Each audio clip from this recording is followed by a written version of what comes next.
अस्सलामुअलैकुम जी, कैसे हैं आप? उम्मीद है आप सब ठीक होंगे। अल्हम्दुलिल्लाह हम सब भी ठीक हैं। तो इधर जी मैंने बनाया है अपने हस्बैंड के लिए नाश्ता। ये मैंने दाल वाले समोसे बनाए थे, कुछ दाल बच गई थी तो उसका मैंने उनको पराठा बना दिया, साथ में चाय बना दी है। तो जी यहाँ मेरे हस्बैंड थोड़ी देर हमें लेके आए थे बाहर, क्योंकि आज बड़ा ही दिल उदास था। आज पूरा 1 साल हो गया है मेरी अम्मी को दुनिया से गए हुए। क्योंकि आपको पता है माँ माँ होती है, बच्चे औलाद वाले हो जाएं, जितने मर्ज़ी बड़े हो जाएं ना, माँ बाप की कमी कोई नहीं पूरी कर सकता। तो बस अल्लाह मियाँ सबकी माएँ जो दुनिया से चले गए हैं उनको जन्नतुल फिरदौस में जगह दे, जो हयात हैं उनको सेहत तंदुरुस्ती दे। अपने बुज़ुर्गों का बहुत ज़्यादा ख़्याल रखें, क्योंकि इनके अलावा दुनिया में और कोई प्यार करने वाला नहीं होता। तो अब मैं जी बना रही हूँ रात का खाना। उसके लिए आज मैं बनाने लगी हूँ कबाब मसाला। उसके लिए मैंने 1 पाउंड कीमा लिया है, उसके अंदर मैंने चॉप करके प्याज, सब्ज़ मिर्चें और धनिया डाल दिया है।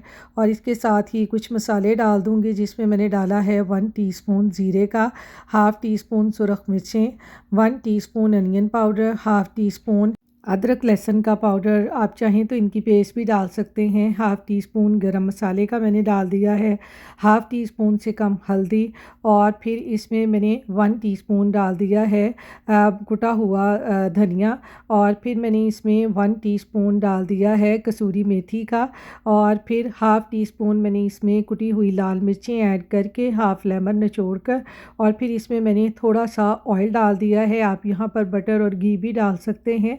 ये सब चीज़ें डालकर इनको मैंने अच्छे तरीके से कीमे के साथ मिक्स कर लिया है, ताकि जो सारे मसाले हैं वो कीमे के साथ अच्छी तरह मिल जाए। और इसको मिक्स करके हम आधा घंटा जो है मैरिनेट होने के लिए फ़्रिज में रख देंगे, और फ्रिज में रखने के बाद फिर उसके बाद हम इसके कबाब बनाएंगे। तो यहाँ पर जी जो कीमा है उसको आधा घंटा हो गया है मैरिनेट किए हुए। तो अब मैं इसके बनाऊंगी कबाब। हाथों को थोड़ा सा मैंने ऑयल से ग्रीस कर लिया है, और फिर थोड़ा थोड़ा कीमा लेकर इसके कबाब बनाते जाएं। जितने आप मोटे या लंबे जितने कबाब बनाना चाहते हैं ना, उसके हिसाब से आप ये कबाब बना सकते हैं। तो मैंने यहाँ पर जी दरमियाने साइज़ के ये देखें कबाब कीमे के सारे बना लिए हैं। यहाँ पर कबाब हमारे तैयार हो गए हैं। अब हम इनको हल्का हल्का फ्राई कर लेंगे, क्योंकि बाद में हमने इन्हें पकाना है, हमने इन्हें ज़्यादा फ्राई नहीं करना। तो यहाँ पर जी मैंने पैन में ऑयल डालकर एक एक करके सारे कबाब में रखती जाऊंगी, और इनको मैं हल्का हल्का फ्राई कर लूँगी।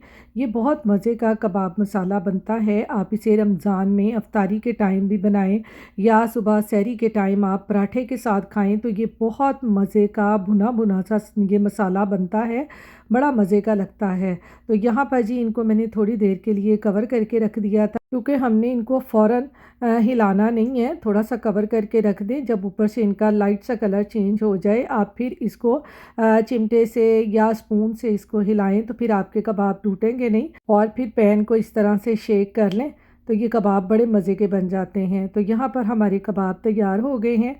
अब हम इनको निकाल लेते हैं। तो ये देखें कितने ज़बरदस्त हमारे कबाब जो हैं वो हल्के हल्के फ्राई हुए हैं। तो यहाँ पर जी अब बनाते हैं इनका मसाला बनाने के लिए मैंने पैन में थोड़ा सा ऑयल ले लिया है। इसमें वो ऑयल भी मैंने शामिल कर लिया है जिसमें मैंने कबाब फ्राई किए थे, और ऑयल मेरा गर्म हो गया है। तो ये मैंने आधा प्याज लेकर उसको ग्राइंडर में डालकर अच्छे तरीके से ग्राइंड कर लिया है। तो ये देखें इसकी एक पेस्ट सी बन गई है, और इस पेस्ट को अब ऑयल में डालकर मैंने अच्छे तरीके से भून लिया है। यानी मैंने प्याज़ों को सिर्फ सॉफ्ट किया है, इनका कलर नहीं चेंज किया। तो आपने इसको प्याज़ों को सिर्फ सॉफ्ट करके फिर इसमें ये डाल देना है लहसुन अदरक का पेस्ट, और इसको भी प्याज़ों के साथ आपने अच्छे तरीके से भून लेना है, ताकि लहसुन अदरक का जो कच्चापन है वो अच्छे तरीके से दूर हो जाए। तो बस इसकी भुनाई आपने अच्छे तरीके से करनी है। भूनने के बाद अब हम इसमें ऐड कर देंगे कुछ मसाले, जिसमें हमने डाला है 1 टीस्पून धनिया पाउडर, 1 टीस्पून ज़ीरे का, हाफ़ टी स्पून नमक का, और इसमें फिर मैं डाल दूँगी हाफ़ टी स्पून से कम हल्दी, और फिर इसके बाद मैं डालूँगी इसमें हाफ़ टी स्पून ही नमक का। और इन मसालों को अच्छे तरीके से हम मिक्स कर लेंगे। क्योंकि इन मसालों को अच्छे तरीके से मिक्स करने के बाद अब मैं इसमें थोड़ा सा पानी डालकर इसको कवर करके थोड़ा सा पकने के लिए रख दूँगी, ताकि मसालों का कच्चापन भी दूर हो जाए और लहसुन अदरक और जो प्याज हैं वो भी अच्छे तरीके से पक जाएं। सिर्फ मैंने 2-3 मिनट ही इसको कवर करके पका लिया है। तो यहाँ पर ये देखें मसाला हमारा अच्छे तरीके से भुन चुका है।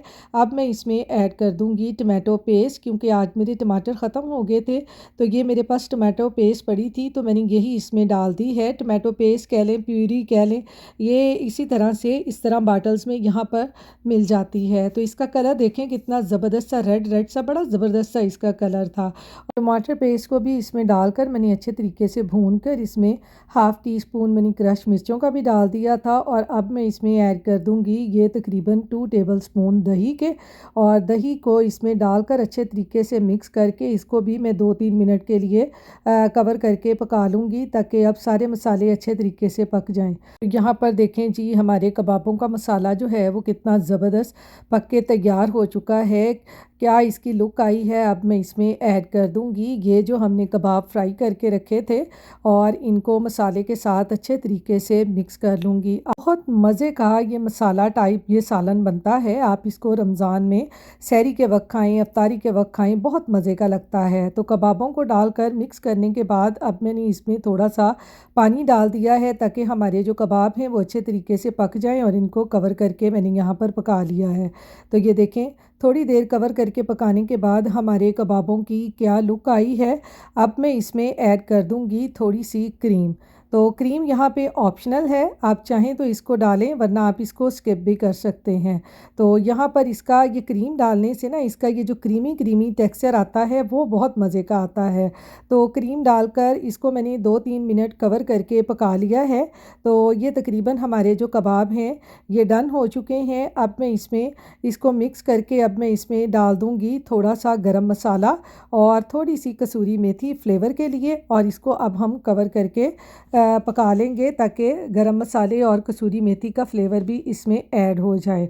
और यहाँ पर जी अब मैंने रख लिया है पैन, क्योंकि आपको पता है रेस्टोरेंट में जाके खाएं ना इस तरह का कबाब मसाला, तो उसके अंदर ना ग्रीन रेड और इस तरह से प्याज़ों वाली वेजिटेबल्स होती हैं जो कि बड़ी मज़े की लगती हैं।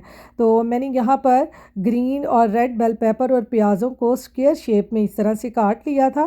पैन में थोड़ा सा ऑयल डालकर इनको लाइट लाइट सा मैंने कर लिया है फ्राई करने से ना इनका फ्लेवर बड़ा मज़े का हो जाता है। तो अब मैंने इसको ऐड कर देना है कबाब के मसाले में और इनको मिक्स करूँगी। क्या इनका फ्लेवर आता है, बहुत मज़े के लगते हैं। आप ये ज़रूर ट्राई कीजिएगा। और फिर मिक्स करने के बाद अब इनको बारबेक्यू इसका फ्लेवर लाने के लिए इसको मैंने कोयले का दम लगा देना है, जो कि कोयला मैंने ऑलरेडी गर्म कर लिया है। इसके ऊपर थोड़ा सा ऑयल डालकर और इसको कवर करके रख देंगे, तो इसमें क्या बारबेक्यू का फ्लेवर आता है। बड़ा ही मज़ेदार ये सालन बनता है कि मैं आपको क्या बताऊं। तो मैंने सिर्फ कोयले को 1-2 मिनट के लिए ही रखा था, ज़्यादा नहीं रखना, कि हमने इसको हल्का हल्का सा बारबेक्यू टच देना है। ज़्यादा अगर आप कोयले का दम देंगे ना तो फिर उसकी ज़्यादा ही स्मेल आने लग जाएगी। तो लाइट लाइट सी जब स्मेल आती है ना बारबेक्यू की तो बड़ा मज़े का लगता है। तो अब जी मैंने इसके ऊपर निचोड़ दिया था एक लेमन, और साथ में मैंने ये हल्का हल्का धनिया डालकर इसको कवर कर दिया दम पर बस 1-2 मिनट के लिए। तो 1-2 मिनट के बाद आपको दिखाती हूँ कि मैं कितना मज़ेदार ये हमारा कबाब मसाला बना है। आप इसे ज़रूर ट्राई कीजिएगा। इसको रोटी के साथ खाएं, नान के साथ खाएं, चावलों के साथ खाएं, या आप सहरी के वक्त सुबह पराठे के साथ खाएं। तो मैं कहती हूँ इस सालन की क्या ही बात है। ये देखें क्या हमारे ये कबाब मसाले की लुक आई है। तो इसके साथ ही जी मैंने तो कर ली है अपनी प्लेट तैयार। आप भी बनाएं और इसी तरह मेरी तरह मज़े ले ले के खाएं, ये बहुत मज़े का बनता है। ये था जी मेरा आज का व्लॉग। इसके साथ ही मैं अपने आज के व्लॉग का भी एंड करती हूँ। फिर मिलूँगी इंशाल्लाह किसी नए व्लॉग और इसी तरह चटपटी रेसिपी के साथ। तो अपनी दुआओं में मुझे याद रखिएगा और अपना ढेर सारा ख्याल रखिएगा। अल्लाह हाफिज़।